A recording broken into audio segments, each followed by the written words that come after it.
In this video, we go over 5 great pieces of gear under $500 for DJs and producers. Find out which ones those are coming up.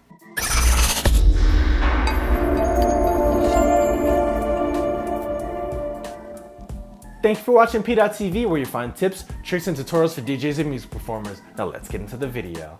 So the first item we have up is the Roland SP404A. Now this is the newer version of what is now the classic sampler sequencer that's made by Roland. This thing is a classic, especially in the beat scene, especially coming out of LA.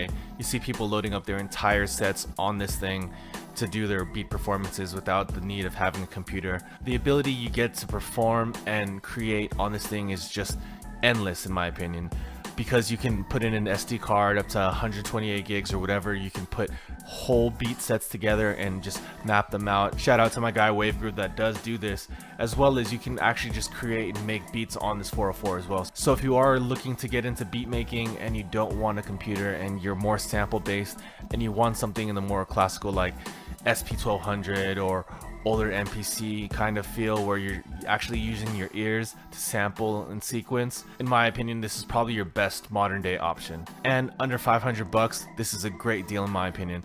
Also, on top of being able to sample and sequence within the SP404, this comes with a ton of great effects. So you can also use this as an effects processor for your productions, or even with your DJ setup and run, your actual audio coming out of your mixer into this, or if you have a send and return, you can do that as well. So there's so much function that comes out of this little box, and what's great too is that it's battery powered. So if you don't want to be tied down to a wall outlet and you want to make beats on the go, or you want to go outside and create somewhere other than inside a room or inside a studio, this is a great option. The second piece of gear is also from Roland. This is their new SEO2 sound module. This is part of their boutique line. I covered this in the news a little bit ago. This is basically not a clone, but something similar to the older mini Moog kind of layout, and you get that kind of sound, but it is different. It's not a clone at all.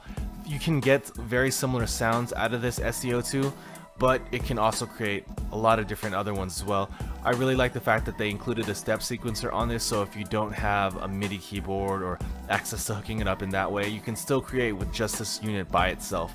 So if you're looking to grab something that's really analog sounding and gives you that feel and that kind of control from those older mini Moogs, and you want something that has that kind of Model D layout, and if you're used to that from the 80s and you want that now and you don't want to drop the kind of money you would need to drop to get something like the newer Model D that they just came out with, this is a great option in my opinion.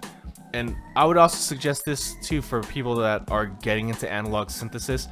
In my opinion, one of the reasons why the Moog Model D did really well is because of its layout. Having the signal path going from left to right really makes it visually understandable how synthesis works and how each step kind of affects the sound that you're creating. So if you're looking to get into synthesis, like I mentioned, this is a great way to not only get something that's really tactile, but something that actually visually explains in a way how synthesis actually works. Now up next we have the Apogee Duet. This audio interface was a staple for a lot of producers on the go for a long time, and in my opinion it's still a great option as well. It's really compact. I like the fact that if you're connecting multiple different things, all you have to do is hook up a dongle instead of having all those connections on the actual thing. So if you're just creating and you need an external audio interface but you don't need the bulk of having all those extra ports, especially if you're on the go, like on a plane or traveling, whatever, and you just need that headphone out and you want that sound quality, this is a great option. The way this thing sounds, it's so fat, so punchy, and there's a reason why Apogee is still known to make some of the best audio interfaces in the market. So if you're looking for an audio interface for your laptop, for your mobile to go workstation, the Apogee Duet is definitely a good choice. And here we have the Kai Professional MPK 261. This is probably, in my opinion, the best 61 key keyboard on the market that's not quote unquote smart in any way. So I'm not talking about stuff like the Native Instruments control line or the Akai Professional line that has that kind of onboard control as well. This thing is your basic MIDI keyboard, but there's just such a ton of control on it. So you get all those faders, all those encoders, and what's really cool is it's an actual 8x8 layout of the MPC pads, and they are RGB backlit as well, so you can map that out to whatever software you're using to match, you know, whatever color coding you have going on as well, which is really nice. I like the way that the key bed actually feels on this. I'm a fan of like a stiffer, more responsive key bed, but that's just my personal preference. So if you're into that, this MIDI keyboard definitely has that. Also, like if you're creating an Ableton or anything like that, just having all of those controls all in front of you just makes it so much easier to just go ahead and start creating instead of having to worry about, you know, flipping between banks and all of that stuff. Being able to just do it all in front of you all on one piece of hardware just makes things so much smoother and just improves workflow and just improves, you know, being able to get from starting point of an idea to actually executing it and making the music. Also, a lot of keyboards only come in the 49 key, so having that extra octave is really awesome as well. So if you're looking for a keyboard under $500 that is 61 key and gives you a ton of control, this is my #1 choice. In closing it out, we have the brand new Pioneer DJ MS30 2-channel mixer.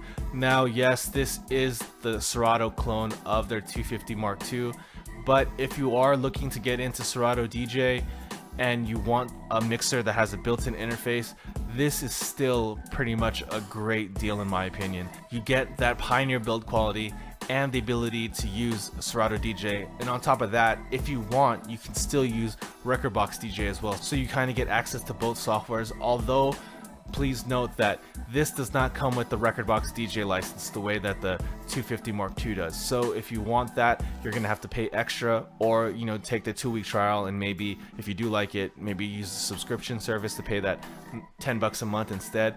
But at least that functionality is there, and it is built into this mixer.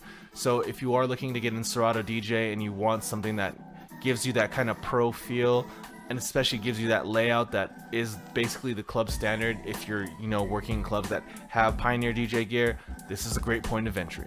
So that's a look at 5 great pieces of gear under $500 for DJs and producers. If you're interested in purchasing any of those, links can be found down below in the description. And as always, if you found this video useful, please go ahead and give it a thumbs up. And if you haven't already, go ahead and click right here to subscribe to this channel. Or if you'd like to watch more content, go ahead and click on that video right there.